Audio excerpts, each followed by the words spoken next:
خوب و دروند کوربه ارشد علي خان ایډوکیټ صاحب، وخت مختصر دی او ستاسو د روټۍ په لار کې زه رکاوټ یم. نو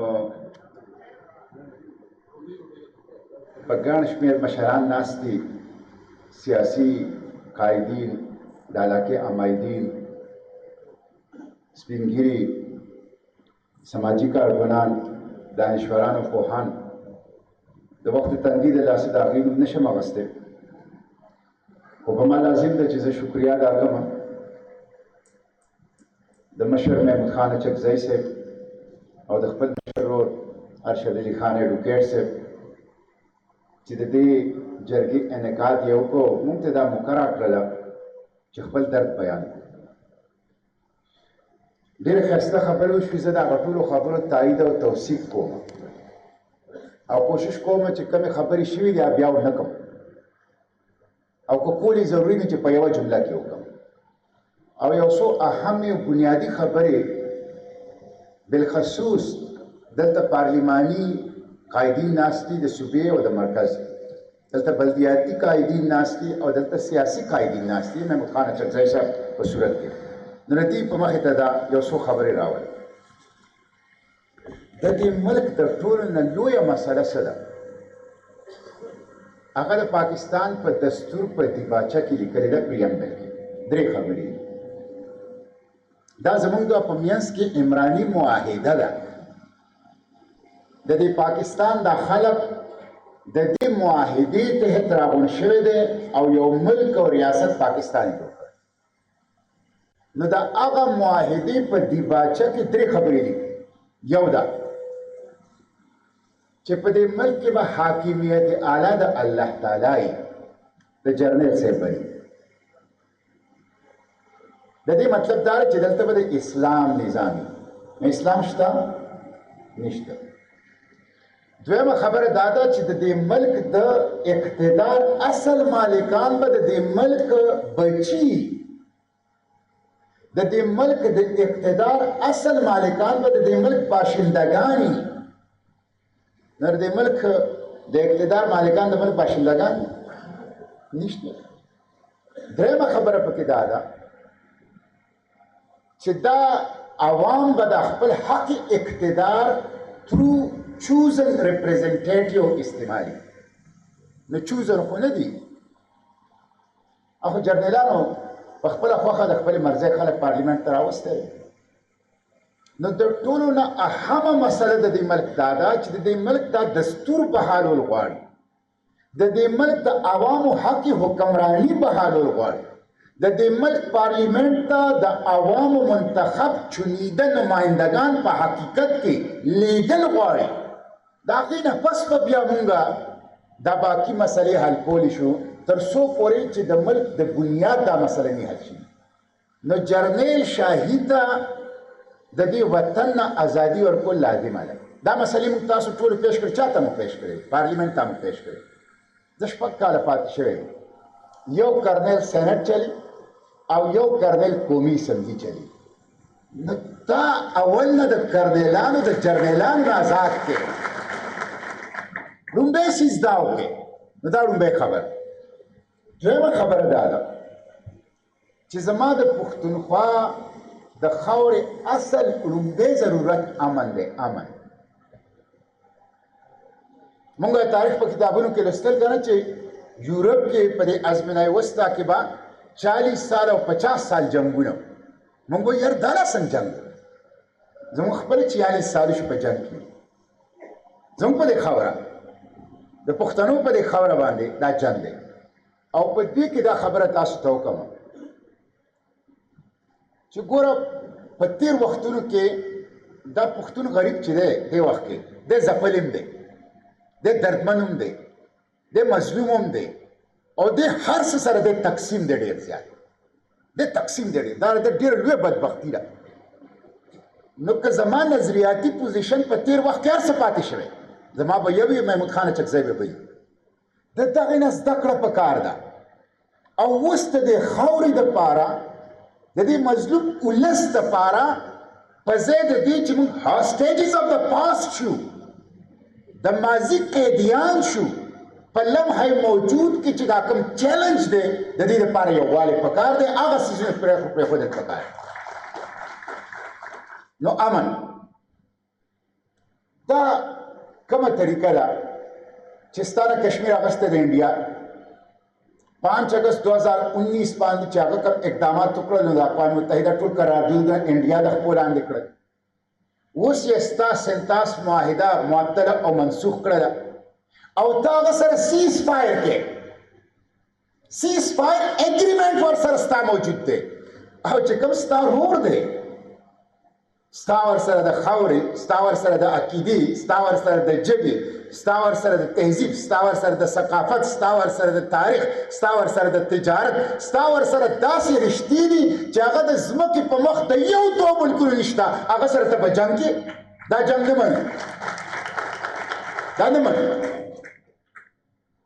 دا امریکایي جنګ دی دا یورپین جنګ دی دا د استعمار او د سامراج جنګ دی او دا پښتون دشمن جنگ او تربګنی ده دا نه امن موږ له پکار دی امن او د امن چې څوک چغه وي زه ګډانی جیل تعلیم وزیر ته ملاقات ته لاړم داسې محمود خان چغزی چې ته علم دی په سارا کې یو جیل دی او هغه جیل یې بنیادي طور په سمندر کې چې څوک د سمګلینګ کاروبار کوي د هغې دپاره جوړ کړی 300 کسان پکې راځي د ګردو مریض دی بے گناه یعنی بے گناه د ټول نه لوی ثبوت دا دی چې هلته د MPO تحت گرفتار دی تا په سرګودا کې اوسه 3 میاشت تا په ګجرات کې اوسه 3 میاشت تا په منډي باودین کې اوسه 3 میاشت تا په بکر کې اوسه 3 میاشت تا په کراچۍ کې اوسه 3 میاشت تا په ګډانی کې اوسه 3 میاشت تا سکر تر اوس دا کوم توهین او تسجیل دی چې پښتون روان دی دا نصیر کو کی خیر دا عبدالصمد خان بنوسیر د دې د سره نه د امن نه علاوه بل څه جرم نشته دا د شرم خبره زموږ د پښتنو دپاره کا پروینشل ګورنمنټ کې دي او کا هغه موږ سیاسیان یو کا موږ پولیټیکل خلک یو چې موږ د خپلو دریو کسانو چې د هغې سوای د امن د چغې پورته کول نه بل څه جرم نشته او په داسې توهینامیز انداز سره داسې لرې ساتي چې د هغې رشته دار هغې ته ملاقات ته نشته نو امن به موږ ته راکې انډر آرټیکل 9 لایف اینڈ لیبرټي دا د ریاست ذمہ داري ده نو پرسن شل بی ډیپرایډ اف لایف اینڈ لیبرټي نه دلته لایف شته او نه لیبرټي شته لہذا د امن دپاره یو کېدل دا د تهذیب بنیاد دی د ترقۍ بنیاد دی او هر قسمه نظریاتي وابستګي او جنډې شاته غورځول خاص د دې خاورې او د پښتون قوم د مفاد دپاره دویم څیز امن دریم څیز دا دی محمد علي ډاګیوال ډېرې جذباتي خبرې وکړلې او یو خبر محمود خان چغزی صاحب هم وکړله زموږ مشر دی زه هغې سره لږ غوندې اختلاف په دلیل کوم او دې ته یوه لار ښیم دا چې کوم څیزونه فیصله شوي دي په دستور کې د دې نه تاسو مه تښتئ ځکه چې د دې نه آلریډي وفاق تښتېدلی دی نو جرم د هغه دی او الزام یې ته په سر علي نو الزام یې په سر ماله وی منم یې در سره که هغه په دستور کې د پښتون حقوق دی او که هغه واټر اکارډ دی وی دا سره منم هغه وایي دا دی نه مني الزام بیا په ما لګي ورته وایي چې دا در سره منم رایې کا تښتېدلی نه درکوي د هغه الزام به په هغه لګوو او دې قوم ته به ښیو پاکستاني قوم ته چې پښتون دا دستور مني دا شین کتاب دا وفاق یې نه مني دا پنجاب یې نه مني دا باقي صوبې یې نه مني دا جرنیلان یې نه مني نو دې کې تاسو ګورئ لومبی سیز تاسو یو او په دلیل خبره کول پکار موږ سره دومره طاقتور دلایل دي چې موږ ته جذباتو ضرورت نشته دی موږ ته جګړې ضرورت نشته دی ما چې تا کومه عمراني معاهده کې فیصلې کړي دي دا دادي او ماله راکړه زه صرف دا او چې نه راکې ته منکر د وفاق نه ته منکر د دې دستور نه ته بیا مجرم او زه به تا په ګوته کوم لومبی سیز تاسو وګورئ انډر آرټیکل 151 انټر پروینشل ټریډ د دې د ټولو نه غټه خلاف ورزي پنجاب کې چا کله زموږ غنم بند د غنمو ترسیل خیبر پختونخوا ته دا د دستور د آرټیکل 151 کله خلاف ورزي ده او په تسلسل سره پنجاب او وفاق کوي. زه ولې په دې باندې اوچتوم نه د دستور تحت دا چغه په دې سپریم کورټ اف پاکستان کې په دې پارلیمنت کې په دې سینټ کې دویم سیز 153 نه 155 پورې دا کونسل اف کامن انټرست دی. شاه صاحب اشاره وکړه 90 ډیز کې یو اجلاس پکار دی 3 میاشتو کې. تاسو ته پته ده څومره میاشتې شي چې اجلاس نه شي؟ 18 میاشتې. تاسو ته پته ده دا اجلاس یې اوس ولې راوغوښته؟ دی د دستور د وجې نه یا زما ستا د وجې نه نه سلوټ کوم سیندیانو ته دی د سیندیانو دپاره راوغوښته. دی د سیندیانو دپاره راوغوښته. کونسل اف کامن انټرست په انډر کانسټیټیوشن 90 ډیز کې یو اجلاس لازمي کوي.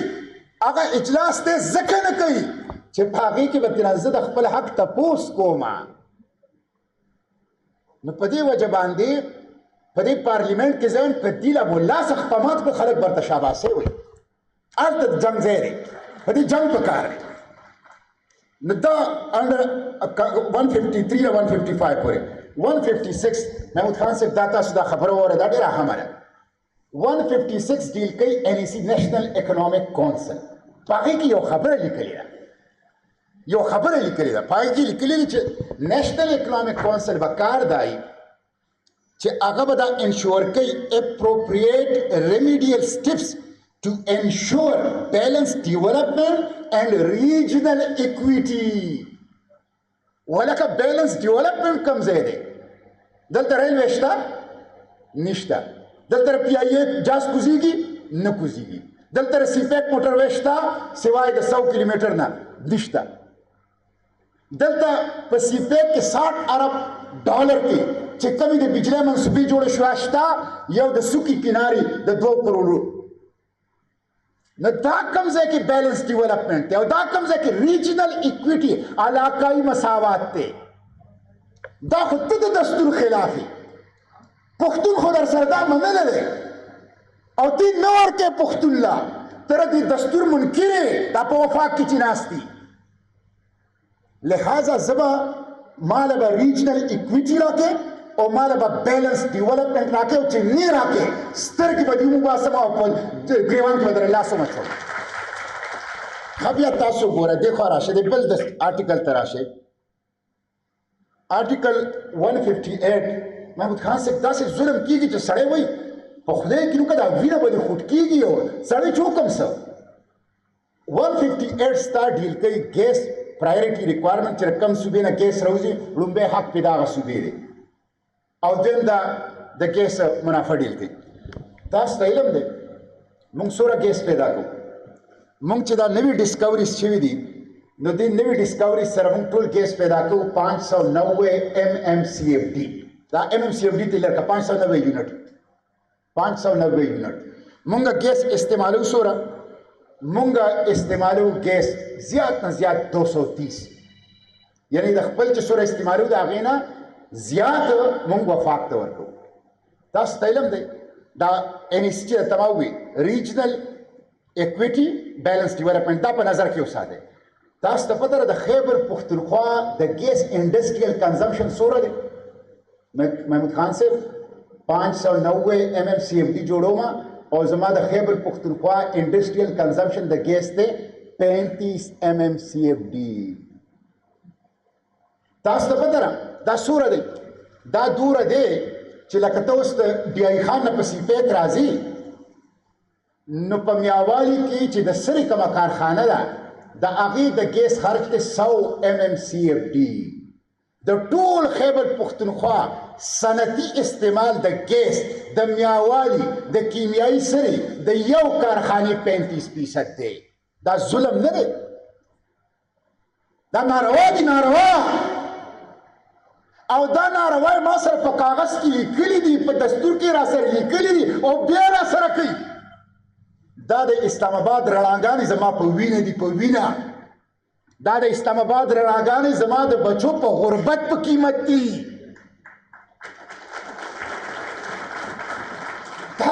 دا دا کوم ظلم دی؟ د دې دپاره یو شی سپریم کورټ دی، د پارلیمنټ ته مخې ته کښېنئ. زه تاسو ته دا خبره کوم او په خدای درته قسم خورم تر څو پورې چې یو شوي نه او سړک ته راوتي نه او ناسته مونږ چا سره جنګ نه کوو. مونږ دلته راغلي دا پارلیمنټ دی او مونږ به هله اغېزو چې دا کومې وعدې دې را سره په دستور په 1973 کې کړي دي دا راغلې نه یې راکړي هغې پورې زه دې ځای نه ځم. زه به دلته ناست یم. دا د ګیس دی. اوس تاسو راشئ بجلۍ ته او دا زه اسدکیسر صاحب ته هم وایم د بجلۍ محمد علي خان ډاګیواله په ما باندې ګرانه خو لږ معذرت سره تاسو چې کوم څیز فیصله شوی دا مه چیړئ. وایي چې دا فیصله شوی دی دا راله راکړه چې اول نه دې هغه والم نو بیا به ورپسې وروستو نور ګورم. زه خبره به خرابوم نه. د پښتون مفاد په دې کې دی چې کومې فیصلې مخکې زمانه شوي دي که زه پکې مشوره کې وم او که نه وم خو فیصله شوي دي اوس هغه ماله راکړه. هغه د هغې نه تښتېدلی دی ته ولې لار ورکړې چې او په تا الزام ولګوي. آرټیکل 160 چې دی هغه NFC ده. اوس NFC کې تاسو وګورئ د NFC ولې نه ورکوي؟ دا د دستور خلاف ورزي ده. د پاکستان هر یو بجټ دا غیر قانوني دی ځکه چې دا د NFC نه بغیر دی او NFC زمونږ د تېرو حکومتونو که دا اسدکیسر صاحب دی او که هغه موجوده دی نه یې ورکوي. دا غیر قانوني دی. بجټ ته د NFC نه بغیر ورکولی نه شي. NFC ځکه نه ورکوي چې 18وي ترمیم نه پس په NFC کې دا لیکلي دي او باجوه به دا خبره ان کیمرا سیشنز کې کوله چې د صوبو حصه به سیوا کېږي او د وفاق به کمیږي ان تر دې چې د وفاق حصه به 20% پاتې شي او د صوبو به 80% ته ورسېږي. نو باجوه به وی چې دا 18وي ترمیم کې دا NFC چې دا خو زموږ دپاره قابل قبول نه ده. دا قابل قبول نه ده. نو دا NFC تاسو انشور کې چې دا د بجټ نه مخکې لاړ شي او په دې کې د وزیر اعلی په دې کې د قومي اسمبلی په دې کې د سینیټرانو ډېر بنیادي کردار خصوصا د هغه چا سره پارلیماني قوت دی. نو 160 NFC 161 NHP نیٹ ہائیڈل پروفٹ کې صرف تاسو ته یو خبره کوم چې 2016 کې ډیپټي چیئرمین پلاننګ کمیشن جان زیب سے کیلکولیشن کړی دی چې صرف په 2016 کې د خیبر پختونخوا حصه 126 ارب روپے د بجلی خالص منافع په وفاق باندې په یو کال کې زما د اندازې رف اندازې مطابق کم از کم اسلام آباد زمونږه 2000 ارب روپے قرضدار دی. 2000 ارب روپے. زما بچی به په سعودي عرب کې ځواني نه زړي. زما بچی به هلته خپیابله نه ګرځي بربنډ به نه ګرځي اوږې به نه وي. پښتون ته به څوک تانه نه ورکوي. ته ما له خو خپله حصه راکړه که نه. وفاقي حکومت او صوبایي حکومت اوس یو کار کړی دی. کریم صاحب شته دی که لاړو هغې دا کړی دی. وفاق وایي چې دا 2000 ارب روپۍ به زه څنګه درکوم. دا انپیبل دي. دا ناقابل وصول دي چې دا خیبر پښتونخوا ته مونږ ورکړو. نو څه کوو آوټ آف باکس کمیټي جوړو. آوټ آف باکس کمیټي سره چې د دستور په صندوق کې کوم انتظام دی نو په دې صندوق کې دننه خو زه نشم درکولی. راځه چې 2 کسان کینو د صندوق ته بار بار ځان له فیصله وکړو. نو چې ته د صندوق ته بار بار ځان له فیصله کې نو بیا به دا خیبر پښتونخوا د دې صندوق نه باري. بیا به دام د دستور د صندوق نه بار کوو. آوټ آف باکس کمیټي نه منو. ماله به د KCM ډېر امپورټنټ دی. محمد علي ډاګیوال صاحب قاضي کمیټي میتھډالوجي د هغې مطابق KCM 4 دستوري باډیز انډورس کړی دی. کیبنٹ آف پاکستان، سپریم کورټ آف پاکستان، NFC، کونسل آف کامن انټرسټ 4 کانسټیټیوشنل باډیز انډورس کړی دی. د دې نه به وفاق تېښتې ته نه پرېږدو. او چې ته یې زه نه منم نو هغه خو هم دا وایي چې دی څه وخت وایي چې دا زه نه منم چې زه په دې دا الزام ولګوم. زه یې منم او تا را سره منلی دی او لیکلی دی او دستوري حیثیت دی او ما له به اوس د دې مطابق راکې. نو دا د بجلی د خالص منافع دا صورتحال دی. او دا د آخري خبره دا کوم دا د اوبو ده. ګوره چې د اوبو چې کومه معاهده شوې ده زموږ پکې راسي 8.78 ملین ایکڑ فیټ 8.78 ملین ایکڑ فیټ.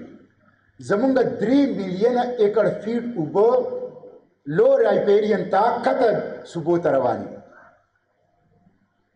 او د دې معاهدې په وخت کې دا فیصله شوه چې د باقي صوبو کې فرنګي د اریګیشن نظام ډیولپ کړی دی خو خیبر پختونخوا کې نشته دی لہذا وفاق په دې له ارینجمنټ ورکوي 1991 نه تر اوسه پورې دا معاهده شوې ده په 16 مارچ 1991 باندې تر اوسه پورې ما ته هغه انتظام را نه کړ ما ته دې دا وایي که نه چې ته زما غنمو ته محتاج یې 8 लाख एकड़ ځمکه به چشمه رائټ بینک لیفټ کینال سره د اوبو لاندې راشي خیبر پختونخوا به فوډ باسکټي او زه به نه صرف پنجاب ته بین الاقوام ته غنم ورکوم بین الاقوام ته دا تا زه محتاجه ساتلی ما دستګر دې ساتلی ما دا ظلم دی دا څیزونه فیصله شوي دي په دې فیصله شوي څیزونو پسې را پاسېدل او ګریوان ته لاس اچول د دې ضرورت دی او زه دا د یو بله خبره تاسو ته کوم محمد خان صاحب تاسو ته پته ده د پاکستان ریمیټنسز دي 38 ارب ډالر ریمیټنسز راغلي دا ریکارډ دی سکان را روان دي تاسو ته پته ده اوورسیز کې زموږ ریشو څومره ده 90 लाख اوورسیز دي پښتانه اوورسیز څومره دي 33 लाख زما په آبادۍ کې حصہ 17-18% ده او زما په اوورسیز کې حصہ 33-35% ده او ته ریمیټنسز چې راځي په چا لګي او زما پښتون 10,000 پښتانه صرف ګلف کې په جیل کې تپوس څوک نشته په معمولی جرایمو کې غریبانان پړی د قانون نه نه خبر معمولی غلطی تی شي شورتای په جیل کې واچي ایسو کې تپوس ته 10,000 پښتانه دا په میډل ایست په جیلونو کې پراته دي نو ریمیټنسز کې اوورسیز کې چې زما کوم حصہ ده په هغه تناسب سره به 38 ارب ډالر کې مالا په ریمیټنسز کې زر مبادله کې هغه حصہ راکې او باقی دا منرل ایکټ چې دی په هغې زه دومره خبره وکړم چې ګوره ټرمپ بیان ورکړ چې د پاکستان منرلز زموږ سټریټیجک ایسټس دي او ما هدایت جاری کړی چې د حفاظت دی وشي یاره که ته څوک یې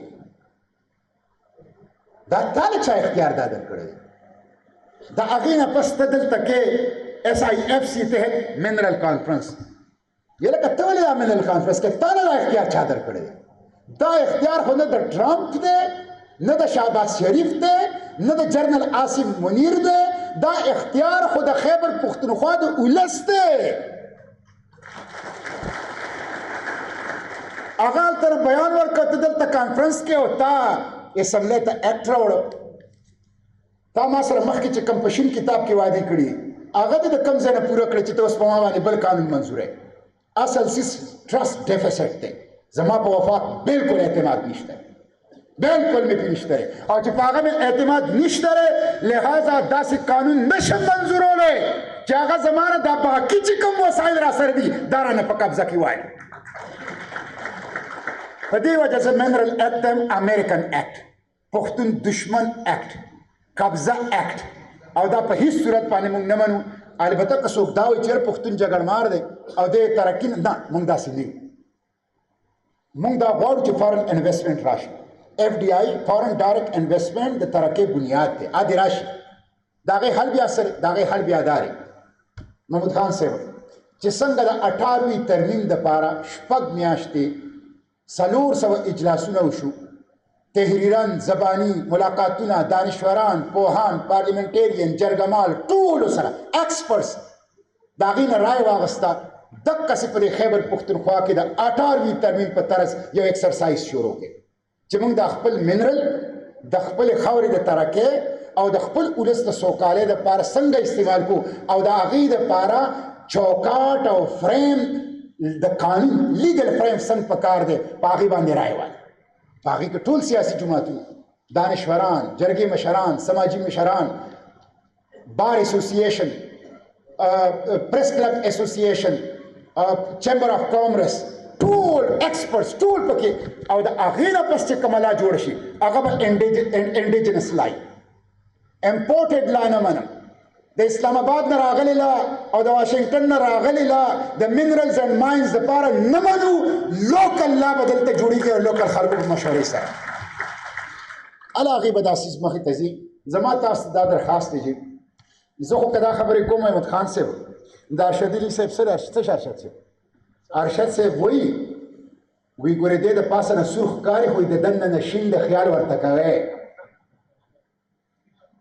دا خبرې تاسو له کوم موږ در سره ملګري راپاسو هغه پخوانی وخت لاړ د نظریاتي اختلاف هغه نظریاتي موږ هم کړي په کالجونو کې اسد کیسر صاحب رانه مخکې ده خو څه زمونږ له ټانګې نه بل کشته ته ودانګر خو زمونږ ناظم و هغه وخت تېر دی اوس مونږ یو یو اوس زمونږ دردونه یو دي تکلیفونه یو دي محرومۍ مو یو دي مشکلات مو یو دي یو ځای جړېږو حالات بدل شو د دنیا اوس به یو ځای په دې ټولو دپاره کوشش او جدجهد کوو او باقي په تماکو باندې او په ثوابې کې په لوډ شیډنګ باندې او ګډون اوازۍ باندې او بالخصوص دلته ډرګ د ټولو نه زیات دي ډرګ د ټولو نه زیات دي په ثوابې کې په دې به دا مشران خبرې کوي زه چونکې دې غریبانو په تکلیف کې دا خبره ده محمود خان صاحب دا زموږ خوشقسمتي ده. پاکستان بیورو آف سټیټسټک مطابق پاکستان کې د ځوانانو تعداد د 71% او خیبر پختونخوا کې د ځوانانو تعداد د 76%. ینګ پښتون صوبه ده بالکل ینګ نه دا ډرګز نه د خپل بچي بچ کول او ډي ویپنایزیشن د خپل معاشرې کول دا ډېر زیات ضروري دی. زه تاسو ته یو ځل بیا شاباسي در کوم او په هر ځای کې چې مې راغواړئ او هر وخت مې چې راغواړئ په پارلیمنټ کې په میډیا کې په ګراوند کې په سړک کې د دې مطالباتو دپاره په لومړي صف کې به رسره ولاړ یم. واخر دعوانا الحمدلله رب العالمین.